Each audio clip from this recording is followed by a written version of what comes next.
Good morning, everyone. Paul Ruppel here with Fox 29 News Now. Hope you had a wonderful holiday season and Happy New Year. Welcome to 2019.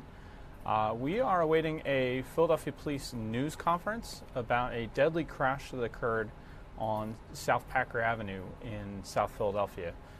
We're going to bring that to you live as soon as it happens, but first let's get you this report from this morning by our Lauren Johnson about the details of the crash.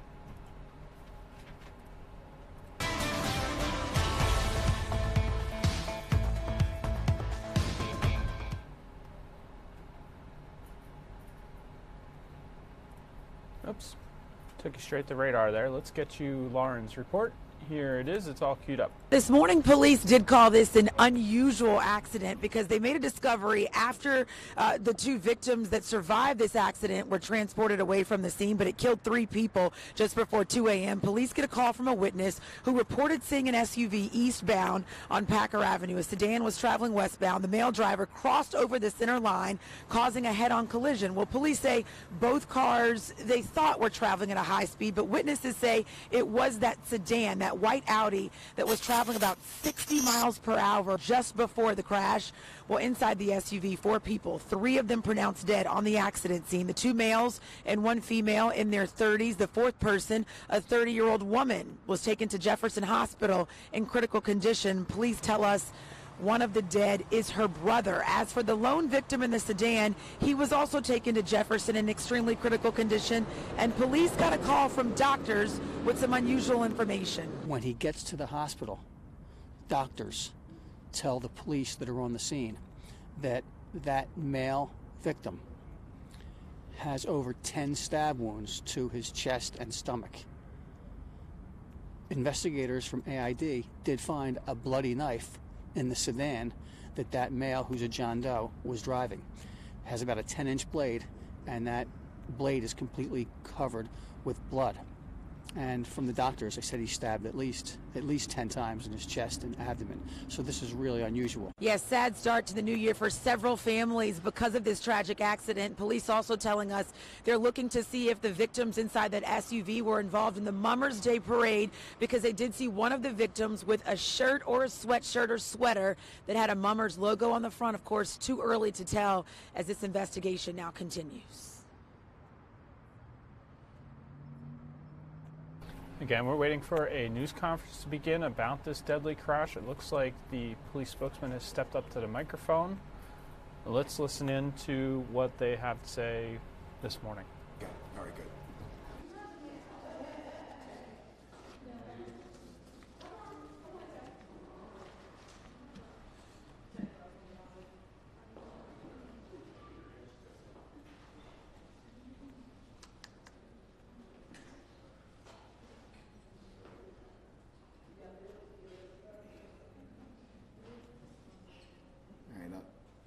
If Captain Overwise isn't here, oh, he is here. Okay, all right. Because I can do the incident with the newborn first if we need to. So.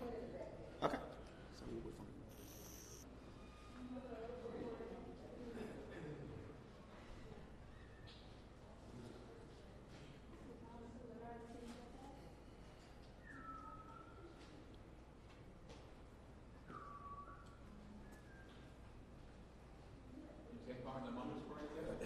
No. Thankfully, I didn't have to. No, I did not. I enjoyed it, but didn't take part. Again, we're waiting for Philadelphia Police to hold a news conference about this deadly crash that occurred in South Philadelphia. Looks like the police department spokesman is preparing for the event and talking to the media a little bit. We do expect the news conference will be held by, let me get you the details here.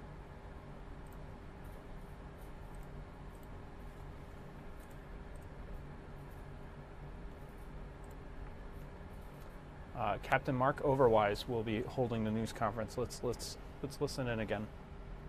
Before we do that, I'm going to give a quick briefing on the status of the investigation regarding the very tragic set of circumstances surrounding the baby being discovered in the dumpster in the 39th District. So I think we sent things in print to your stations yesterday, but in summary, what this began on the 31st, actually Monday evening at around 10:30 in the area of 2200 Lehigh. A third-party flagged down police officers in that area, 39th District police officers, and informed the police officers that the daughter of one of her friends gave birth earlier that day and placed the newborn baby boy in a dumpster in that area. The third party retrieved the baby. Police transported the baby to an area hospital. The baby was subsequently pronounced, and I believe an autopsy is still underway. One of the things we haven't determined yet is if the baby was born alive. That's something that would be germane to the charges. The presumption is that the baby was born alive. We were operating under that presumption, but in terms of charging, we have to be certain that that was the case for a homicide charge. So right now, the mother of the child is in custody, and she's charged with endangering the welfare of a child as an F3.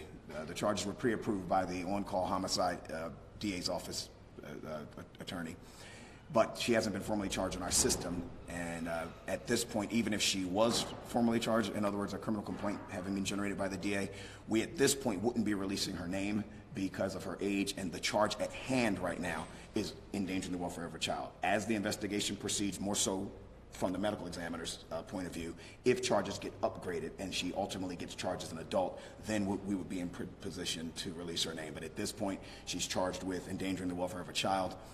We should have the actual charging document from the DA's office later today, but I know that as is common with homicides, they have a pre-approval process. They work in tandem with a homicide DA, and they got approval as the incident was, or the investigation was transferred from special victims to homicide. So homicide has it now, and we're still, the exact set of circumstances are being investigated. We also believe that the baby was born at a residence on the 2700 block of Judson Street, where the mother resides with her own mother. And so we've obviously, the investigation took on several facets, both in and around the area of the dumpster, but also in and around the area of the mother's residence. So that's where we're at right now. Mother's in custody, tragic set of circumstances all around, and the DA and the ME's office still have a ways to go with making the specific determinations to either upgrade or keep the charge the same. And I'll let you know when and if that happens. So I'll take questions from you now. The young woman's mother, can you tell us what she has told you? Anything about this young girl? I wouldn't be able to get into that, Jeff, only because as a matter of course, we don't like to reveal what witnesses to any crime tell the police. But what I can say is that the mother of the child was cooperative with us. So the mother of the birth mother, yes. So the suspect gave birth alone in the house? Were there any witnesses that saw? That's what we're trying to determine, whether there was anyone physically present. There may have been people at home, but they may not have been in the actual proximity to where she gave birth. So that's something that we're still trying to hash out, but we believe that birth was given in her residence, in the mother's residence. Did people know she was pregnant? I can't really speak to that right now. I mean, you would think, but again, it would cause me to have to reveal the specifics of what people gave in their interviews to the investigators, and we really have to be cautious. Again, this still has to continue and be pursued in criminal court, and we don't want to say anything here that could jeopardize the ability to bring this to some sort of resolution in criminal court. Does anyone else be charged? Yeah. Possibly, because don't forget the charges endangering the welfare of a child. Right now, clearly it's the birth mother who endangered by the actions that she took, but I mean, those are things that the investigators will look at. Who else may have been complicit? I'm not, just to be clear, I'm not presuming that is the case, but that is certainly something that investigators will want to make sure we understand and get knowledge of as we move forward in the investigation and we move forward in court. Do you know if there's any DHS history with this family, with this? So far as I know, there's nothing in any of the paperwork that I have obtained that would suggest it, but I'll have to be honest with you, even if there were, they have privacy rules that would preclude me from being able to give specifics on that anyway. So, is that it for that? And you said you don't need the arson? Okay. All right, so just sit tight. Let me see if I can get otherwise.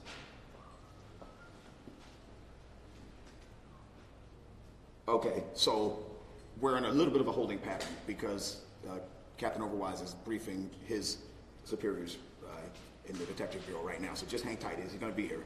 I wouldn't say leave, but just give him a minute to get down here. So.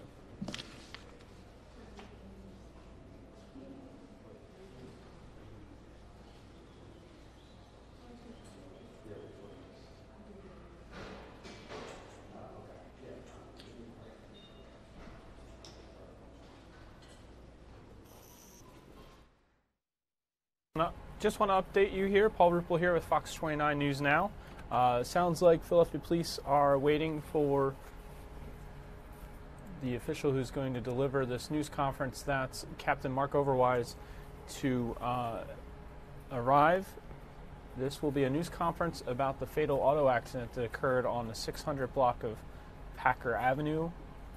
Sadly took the lives of 3 people.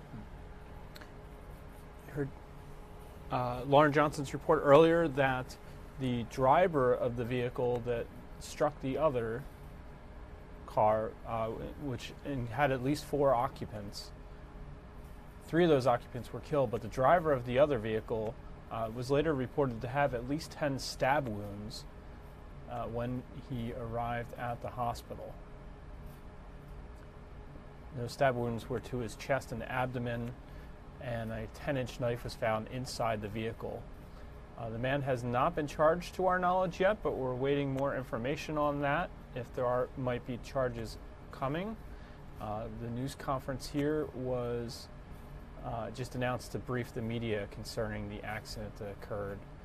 You heard Lauren Johnson also report that police were looking into whether the occupants of the vehicle who were killed may have been returning home after the Mummers Parade, New Year's tradition here in Philadelphia. So we're going to hang tight and get you this news conference as soon as it happens.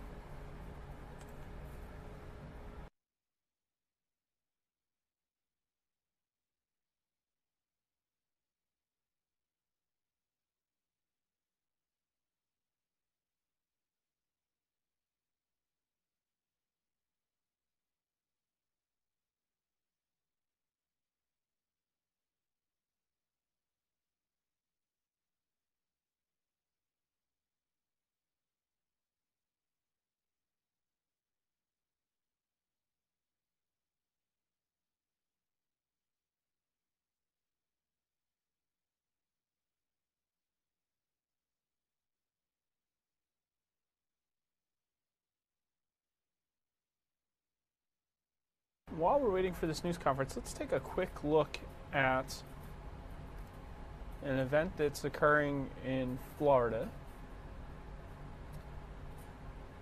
This is a plane that's arriving at Viva Air, arriving at Miami Airport. The preliminary information we have here is that a flight arriving there from Colombia, there was allegedly a passenger who tried to attack the crew. The crew has asked police to respond, and you see the plane has landed and is taxied to a walkway there. So just a national story that we're watching here. This is coming to us from WSVN in Florida.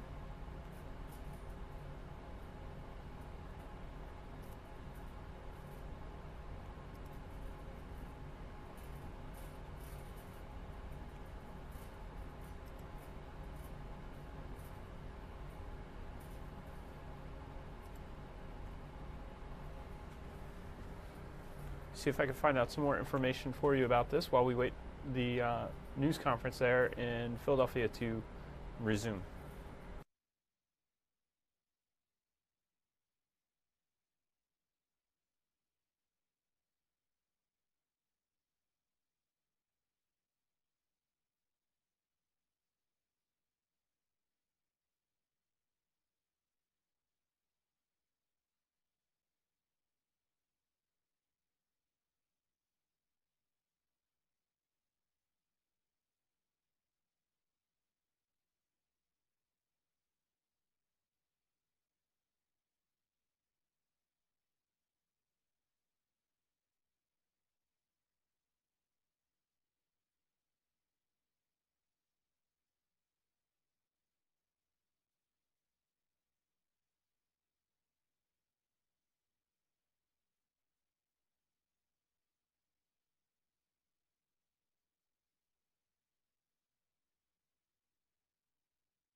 Okay, not much more additional information I've been able to find out, but as I mentioned, the report here was that a flight arriving at Miami International Airport,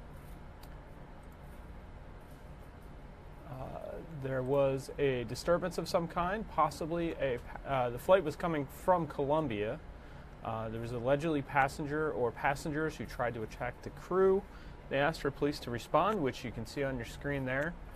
There are some authorities there at the airport who have responded to that call. And not much more, not much out of the ordinary looking other than the police presence there, but we'll keep tabs on this and let you know if there's something more comes of it.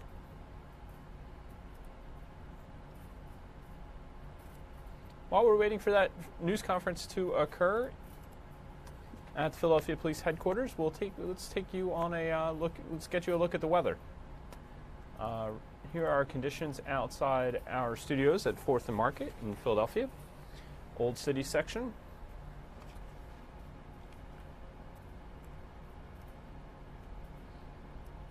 A little bit of a chilly walk this morning in the city. 41 degrees. Dew point is 28. Winds out of the east at 6 miles per hour. Here's a look at your ultimate Doppler radar from the Fox 29 Winter Weather Authority. We've made the transition. Now we're getting into the colder months of the year and perhaps some snow eventually. We had some in November. I don't think we recorded any in December, at least not measurable. And we'll see what the new year brings.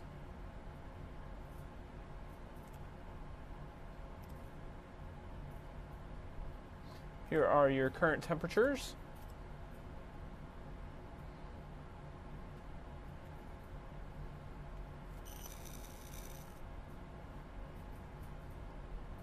Your temperatures for the Northeast.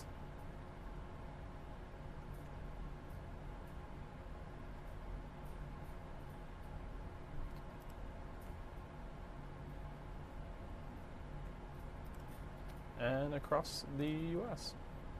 70s down in Florida. Pretty big change there between New Orleans and Houston. 74 in New Orleans and just a few hundred miles back in Houston. 57, 61 in Dallas. So you see a lot of cold air over the Rockies and Western Plains states. 50s in San Francisco, 43 in Portland. But just 7 in Billings and Rapid City, 24 in Minneapolis.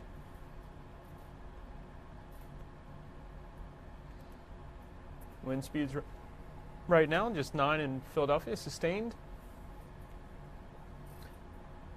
A few double digits out there, 14 in Atlantic City, 12 in Mount Pocono, 12 in Reading, 10 in Lancaster.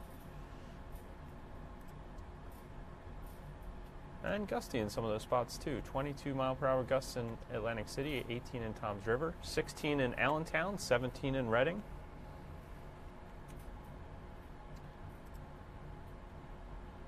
Visibility, not great, but not terrible. A little bit of cloud cover out there. Here's your satellite view.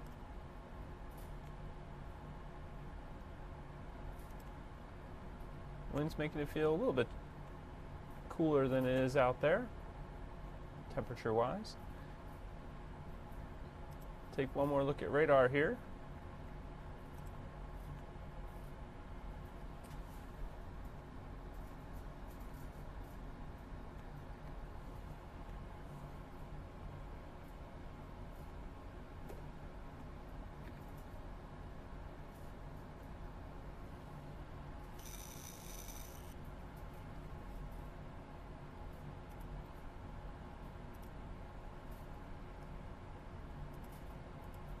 And here's a look at your 7-day forecast from the Fox 29 Weather Authority. Today, mild and windy, 62. Oh, that's yesterday's. We were mild and windy yesterday, 62. Wednesday, chilly again, 42 just for a high. Thursday will be partly sunny at 48. Friday, a shower chance, 47. Saturday, another shower chance, 46. Sunday, mostly sunny, 48. And Monday, partly cloudy, 49.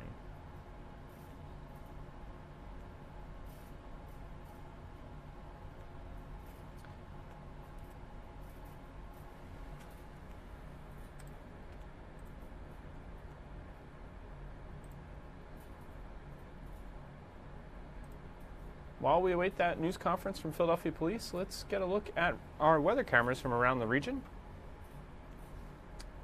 These are all our weather metrics cameras from the Fox 29 Winter Weather Authority. Let's take a look.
Hello again, everyone. Paul Ruppel here with Fox 29 News Now.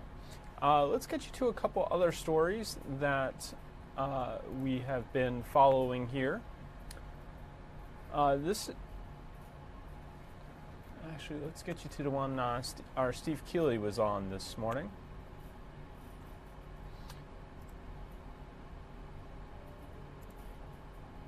There we go, it's all dialed up. Members of a West Philly neighborhood were woken by firefighters this morning. Several of them were shocked to find flames on their properties, and now arson is said to be the cause.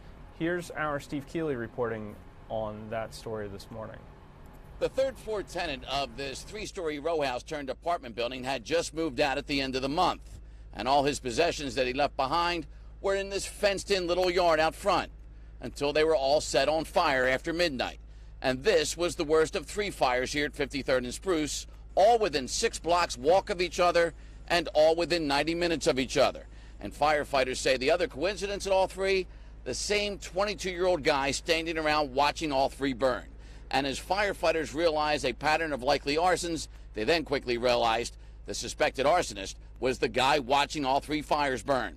Then after holding him down at 5120 Larchwood, the scene of the third fire, officers searching him for potential weapons find what they say was a pocket full of lighters and say he had just told the mother and daughter inside the home on Larchwood, where their trash cans melted from the trash inside set on fire, that the reason his clothes smelled so much like smoke is because he wants to be a fireman. And that's why he got so close to all three fires. All I did is come downstairs, open the door, and the fire trucks and all was out there. That's when I got real scared because I didn't know if it wasn't in my house, you know. But thank God it wasn't. Oh, God, I'm too scared. I can't even talk. I was crying. All I did was bust out and start crying because I don't bother nobody. I'm 75 years old. I don't bother no one. We were sleeping. I got a phone call. My neighbor called us, and I came downstairs. They said the fire department was at the door. So I came downstairs and opened the door. And so the fire department asked me, I said, what, is the fire next door? He said, no. Somebody set a fire in your trash cans. Mean. That's being mean. Really is. It's really being mean. Because when nobody ain't bothering you, innocent people. Because we could have, if my neighbor wouldn't have seen it, it could have been much worse. Police say the two tenants on the first and second floors here at 53rd and Spruce who got out safely, and the mother and daughter on Larchwood, weren't the only ones that were lucky overnight. So is the guy now facing arson charges. Lucky he didn't kill anyone and be facing murder charges. And his chances of ever becoming the fireman he wanted to be, likely over for good, now facing multiple arson charges on his record. In West Philly, Steve Keeley, Fox 29 News.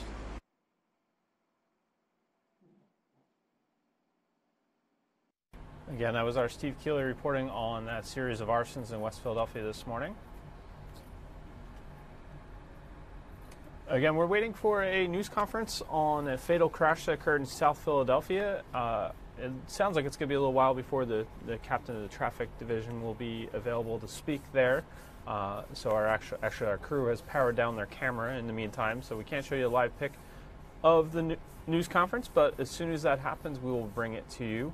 We showed you Lauren Johnson's report on the crash earlier. Let's take a look at a couple other local stories. This is one. This is the one that the police did talk about at that news conference.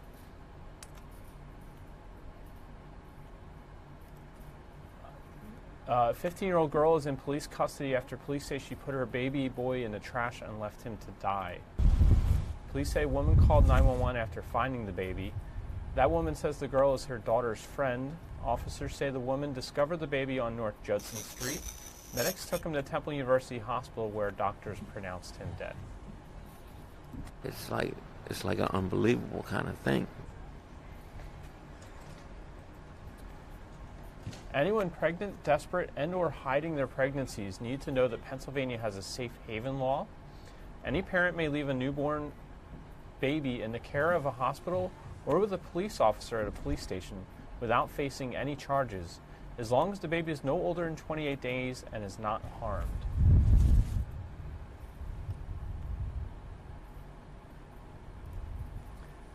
And here's a follow-up to a story we first told you about in Wallingford in Delaware County.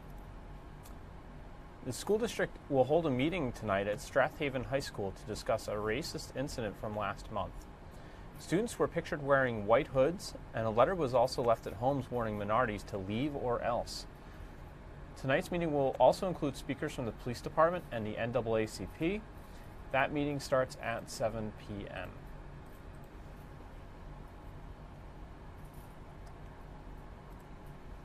Well, Democrats are set to take control of the U.S. House of Representatives tomorrow. And the first thing on their agenda is ending the government shutdown with a new spending deal, one that would fund the government, just not the border wall. The stalemate has closed government offices, disrupted services, and furloughed hundreds of thousands of federal employees. Fox's Ray Bogan has the story this morning from Washington, D.C.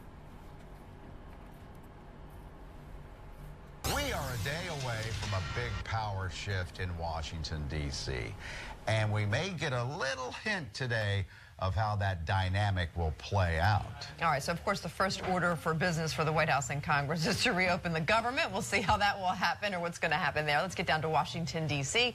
We have Ray Bogan there. Good morning. Ray. Hey, Mike and Karen, good morning to you. You can see we're standing in front of the Air and Space Museum this morning. Starting today, the Smithsonian Museums and the National Zoo are going to be closed, and we're really starting to see some of the other effects of this shutdown. For instance, if you're a furloughed employee and you're not working, you're not going to see a paycheck for this missed time. And if you're an essential employee and you are working, you're not going to get a paycheck until the government reopens. President Trump started the new year on Twitter, ripping his critics, highlighting his successes, and continuing his calls for more border security. In one of his 13 tweets, he wrote, quote, "Border security and the wall thing and shutdown is not where Nancy Pelosi wanted to start her tenure as Speaker. Let's make a deal?" A lot of people are looking to get their paycheck, and so I'm ready to go anytime they want. No, we are not giving up. We have to have border security, and the wall is a big part of border security, the biggest part.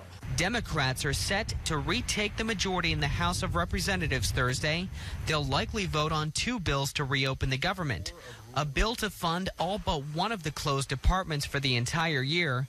Another to fund the remaining department, Homeland Security, until February 8th. So they can have more time to negotiate on a permanent solution.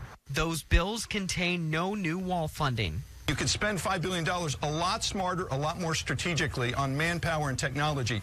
So how could you expect Speaker Pelosi to back down on that issue if she deeply believes that money could be better spent?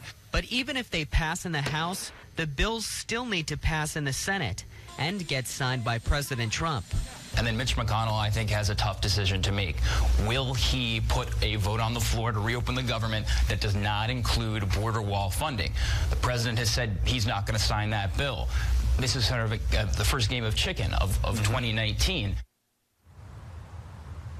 Leaders of Congress from both parties have been invited over to the White House today to get a briefing on border security. This is coming at the same time that the Trump administration is calling Nancy Pelosi's plan to reopen the government a non-starter. So we'll see what happens, Mike and Karen. Tomorrow as the Democrats take over the House. Thanks, Ray. Thanks. I know a lot of the trash is piling up there. I've seen friends that went down to the nation's capital. Well, in Yosemite, the big story out there is there's trash building up all over the parks, the national parks. Because there's no... All right, looks like Philadelphia police have begun their news conference on that fatal crash in South Philadelphia. Let's listen in. Westbound on the 600 block of Packer Avenue, crossed the center line and struck a 2015 Acura RDX, which was eastbound on Packer Avenue. The driver of the Acura, upon arrival at the hospital, had multiple stab wounds. Inside the vehicle, a knife was recovered on the floor by the driver's seat. The RDX was occupied by 4 people, 3 of whom were pronounced dead at the scene. A 4th was transported to Jefferson Hospital in critical condition. I'll give you the identities of the people. Right, for the decedents, Joseph Ferry, 36-year-old male from the 2200 block of South Rosewood Street, Philadelphia. The first passenger, Kelly Wisely, a 35-year-old female, 1200 block of Nicole Lane in Glen Olden, Pennsylvania. The 2 rear passengers, Dennis Palandro, 31-year-old male from the 2200 block of Elder Avenue in Morton, Pennsylvania. and his wife, Nicole Palandro, 30-year-old female, with the same address, 2200 Elder Avenue in Morton, Pennsylvania. Let's start that over. Nicole Palandro survived. She has a broken pelvis and other injuries and expected to be in the hospital for a while. She will survive. The driver of the striking vehicle, Keith Campbell, 29-year-old male with multiple addresses in Delaware. We're looking to charge Mr. Campbell with 4 counts of accidents involving death or serious bodily injury. Further charges could be filed pending further investigation. As we said, we're still very early in this investigation, still waiting on reports from the medical examiner's office and analysis from our scientific accident investigation. With that, any questions? What was the 29-year-old male's name? 29-year-old male, Keith Campbell. Do you believe that Mr. Campbell stabbed himself or was stabbed by somebody else? That's still under investigation. However, there was no one else in the vehicle at that time, so the supposition would be that he stabbed himself. Do you know what any connection any of these people have to the string band, to the mummers, to the parade that went on here? Yes, they had clothing and armbands from the South Philadelphia String Band. I don't know if they were leaving that clubhouse at the time they were involved in this crash. I don't know where they were going, but they were the logos that were on their armbands when they were found. And those are all the folks in the vehicle that had 4 people? Yes. Does he have any connection, Campbell himself, to the mummers that you can tell? No. Just part of the reason why Mr. Campbell is being charged, does that have to do with that it's looking like these stab wounds were self-inflicted? The manner Mr. Campbell was driving, the accident involves 3 deaths and a serious bodily injury, but that's enough to charge those charges. Any further charges or more serious charges still require further investigation. Have you guys been able to get a search warrant for the vehicle yet? Yes, we are serving a search warrant on the vehicle right now, and we'll look to recover that knife that we talked about and anything else that would lead us to believe why this happened. Do you know how long he had been in that car? Like how, was he stabbed himself, whatever, and then get in the car, and do you know how long? No, we have no information about what Mr. Campbell was doing prior to that accident. Was there a letter in Campbell's vehicle? Like I said, we're serving a search warrant now, so we can't discuss any of that until we actually serve the search warrant and recover anything that would be considered evidence from that vehicle. Captain Overwatch, have there been reports that a white Audi was involved in a high-speed police chase in Delaware on 95 North? Is there a possibility that there's a connection here? The connection is possible, but I have nothing to confirm that as of right now. That still requires further investigation. We will contact Delaware and see if they can provide us with any information regarding that. Can you talk about Mr. Campbell's driving pattern? You briefly mentioned that a second ago. You may have been driving erratic down Packard. But we did interview one witness, and the witness described the vehicle as going at a high rate of speed. So he's at a high rate of speed on Packard. He just crosses the median and hammers the other car head on? Can you just lay that That's out? correct. He crosses, we don't know how or why because we don't have any video evidence as of yet. We're still looking for some. But he crosses the median from the westbound to the eastbound lanes. There is also the left turn lane in the center of the road. So not only did he had to cross that before he actually crossed into the opposite lane of traffic. All right, so why he did that, we don't know. I mean, you could suspect that he passed out as a result of the wounds that he had. We don't know, and that's, like I said, we're still investigating. It's still very early yet. Mr. Campbell is still in critical condition, correct? That's right, he's still in critical condition. Have you been able to see him at all? No.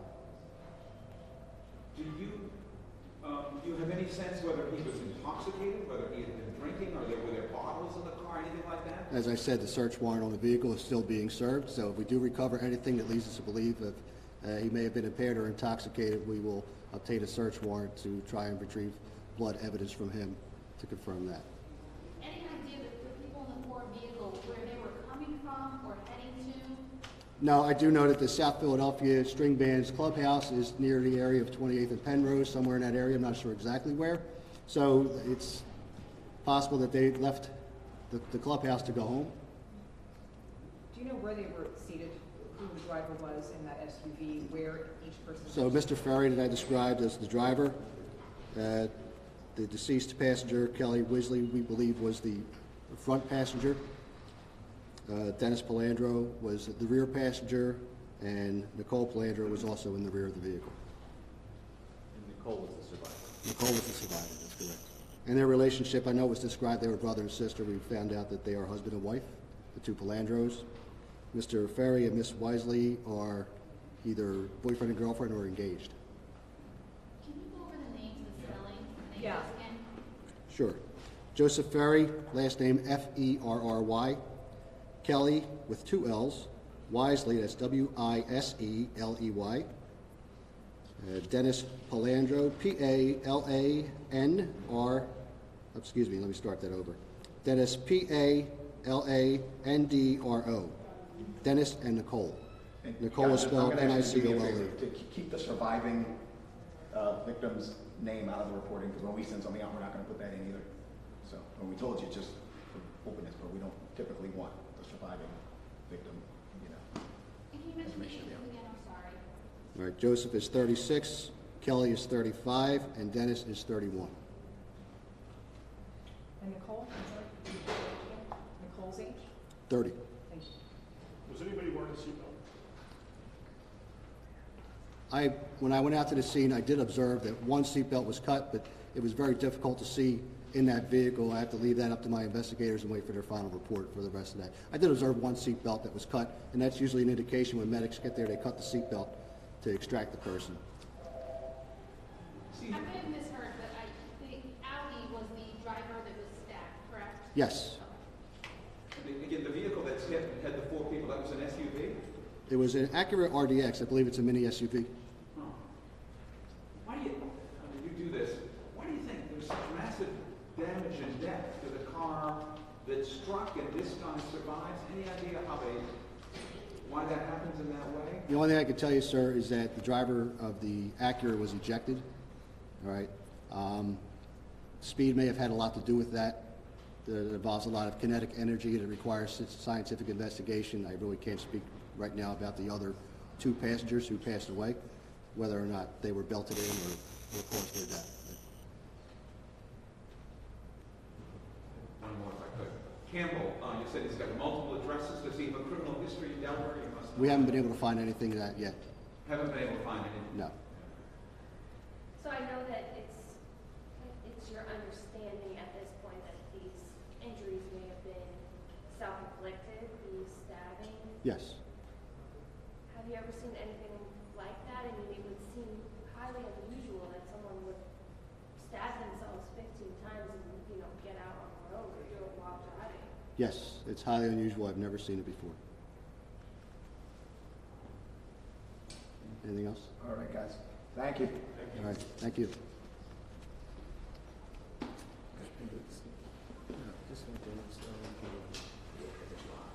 Again, you've been listening to a Philadelphia Police News Conference after a tragic car accident in South Philadelphia where 3 people have been killed and 1 hurt. This occurred on South Packer Avenue, not far from the South Philly String Band headquarters. We're told that the 3 people killed, one was there was a couple that was married and a couple who in the car that was struck. Another couple who was either engaged or boyfriend girlfriend. You heard our Fox 29's Jeff Cole asking a lot of questions there at the news conference of the traffic captain who was revealing details about the case. We've since received a statement from, this is posted to Facebook by the South Philly String Band. It reads, "On behalf of the officers and members of the South Philly String Band, we are deeply saddened at the loss of our family members. We ask you to keep all families in your thoughts and prayers. While the Mummers community is a close-knit family, we ask for privacy for the families and our organization during this difficult time. The South Philadelphia String Band family will be making no further comment." That statement posted about an hour ago on the String Band's Facebook page. Again, you heard police say that the driver of that vehicle was stabbed at least 10 times and is facing charges of causing accidents involving death. Further investigation will decide whether additional charges are warranted. You also heard them saying that they're serving a search warrant on the vehicle that was involved in that crash on Packer Avenue.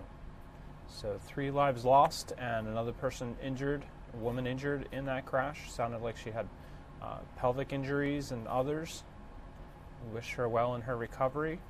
The gentleman who's charged in the crash right now was ejected from the vehicle. Police found him suffering from multiple stab wounds. I believe the reports were that they found a knife in the vehicle, and now they are executing a search warrant on the vehicle to see if there's any additional evidence. Obviously, our Jeff Cole will be following up on the story. We'll have additional details on tonight's Fox 29 News at 5, 6, 10, and 11 tonight. We'll bring you, and we'll always have information updates as soon as they come in on fox29.com.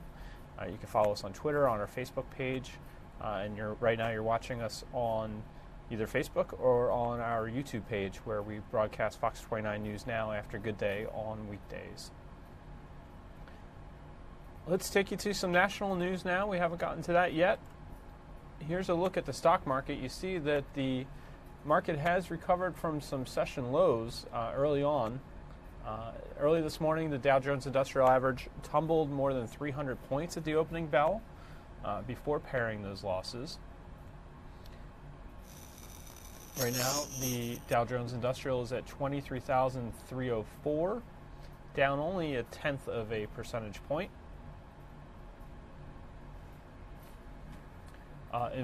Investors sold off on weaker than expected Chinese economic data, which could get worse if a trade deal with the U.S. isn't reached soon. That's according to Fox Business Network.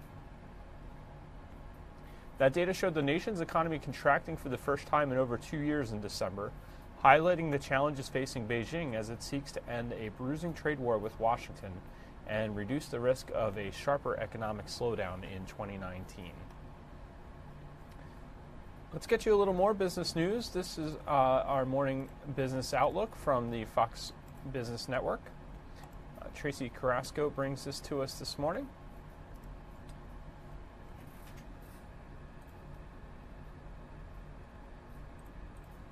Facebook founder Mark Zuckerberg is under fire, and United Airlines hopes its new venture will take off. Here's Tracy Carrasco with more in the morning business outlook. Worries about a shrinking Chinese economy spark a global stock sell-off.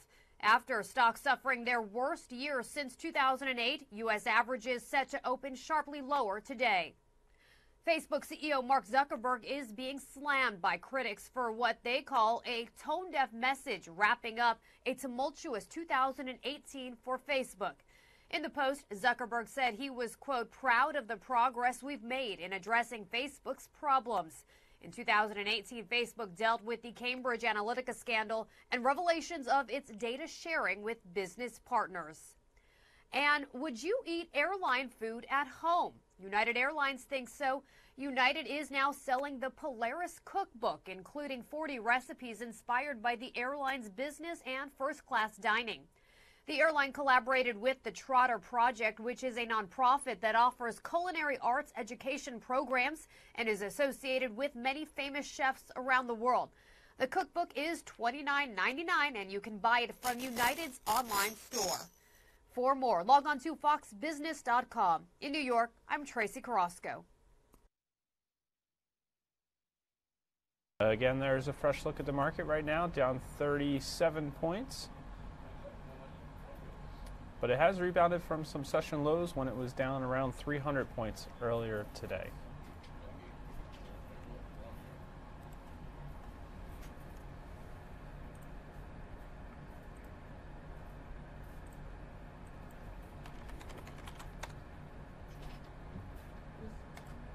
You got this?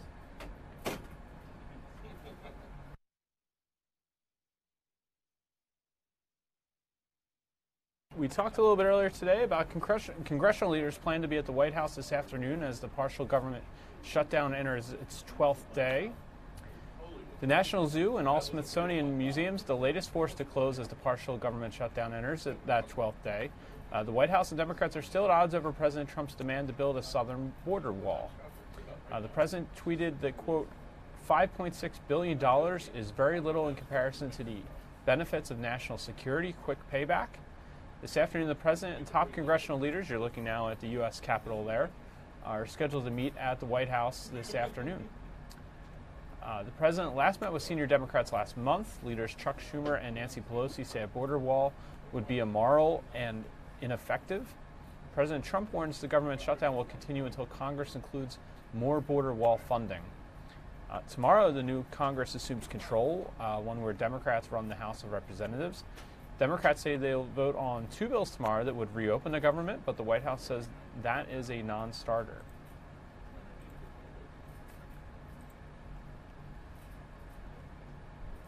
So we'll continue to follow that as the developments occur. Hopefully, federal workers are back at work soon, those who are affected by this partial shutdown.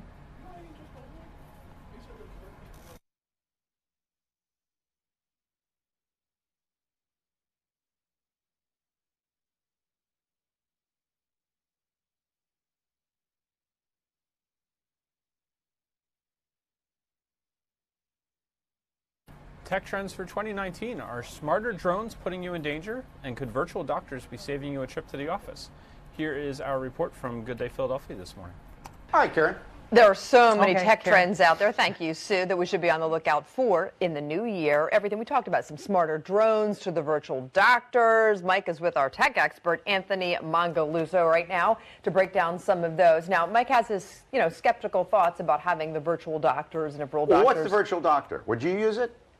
Oh, I would use that because especially if I don't want to have to wait a long time in the doctor's office or something. I think it's a great idea for little things. Yeah, Anthony Mangaluso, like you said, is here. Good to see you, my man. Nice to see you. Before we get to the doctor thing, because I don't know that real doctors would appreciate virtual doctors. What is this Meet the Jetsons, like artificial intelligence? Are we going to finally get to that in 2019? It is insane what's going to happen in 2019. Artificial intelligence, we're going to say, is running wild. You're going to see smarter devices. You're going to see smart drones. You're going to see smart pets. Who's that? There's even a robot named Sophia. She's a citizen That's a somewhere. robot? That is a robot, and she's actually now walking. Originally, she would just talk to you. She learns. Literally, you could ask her any question. She responds on the fly. Once she looks at you, she'll remember your name. It's very scary what's going on. Is it out there already? It's out there now. She's a citizen of Saudi Arabia. A first ever legal robot citizen. Citizen? Citizen. And if we got, how much they would, well, of course, they're probably very expensive now. But they're raising tons of money to do this, and that's why they picked Saudi Arabia with all the cash over there. So it's literally like a real person. And when you ask her if she feels good about being a robot, she goes, well, how do you know that you're not a robot? How do you know that you're a human? What makes you different? Kind of scary. All right. Here's another one we've talked about for years. Drones. We finally see them in the air now, some of them getting into trouble. Smarter drones? Smarter drones. So right now they're helping the military. They're helping farmers. True. Literally, a drone could fly over and know a piece of land that's ready for seed. Well, guess what? That drone's going to help us. Maybe not so much today with Personal Fitness Day or Trainer Day, but it's going to deliver that McDonald's to your house, that Subway. So drones are going to be used to replace human beings. And literally, guess what? You load them up. They have 4 orders. They drop them all off in the neighborhood. Guess what? They go back and they refill. Blah, blah. You've been talking about this for over a year, probably 2 years. I haven't seen anything delivered yet. Is this something going to be delivered in 2019? It's coming this year. Mark my words. And then the accidents are going to start happening. Healthcare. Healthcare. Let's bring out the new doctor right here.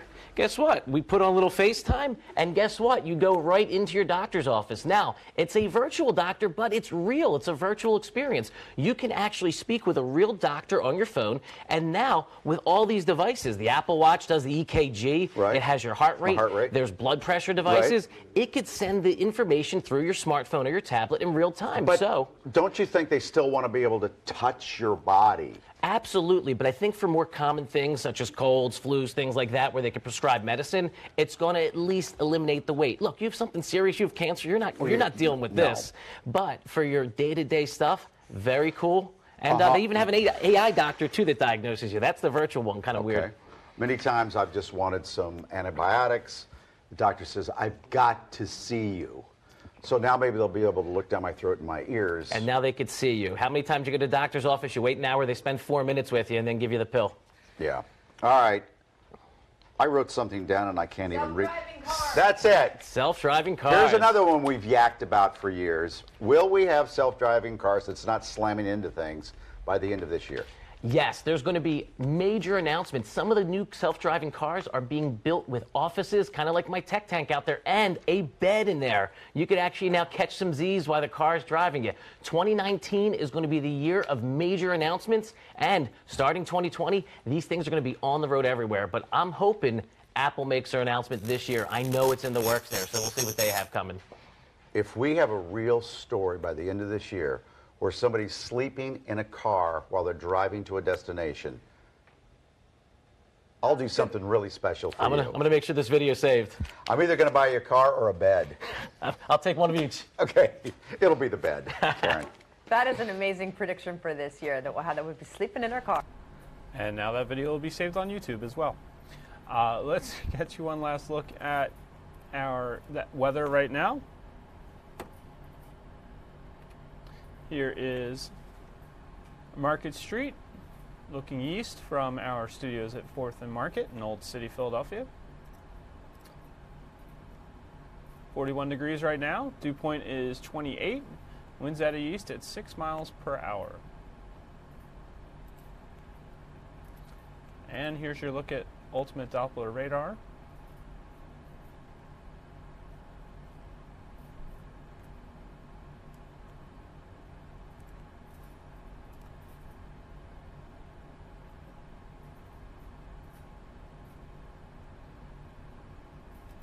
Of course, you can always get your complete 7-day forecast from the Fox 29 Winter Weather Authority on fox29.com and on our air, Good Day Philadelphia, airing from 4 a.m. till 10 a.m. daily, weekdays.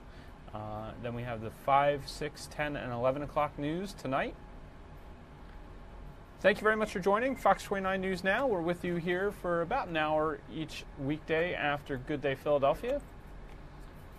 Try and get you updated on some of the local news, some national stories, and bring you any live events. Have a great start to your 2019, and thank you for watching. Have a great day.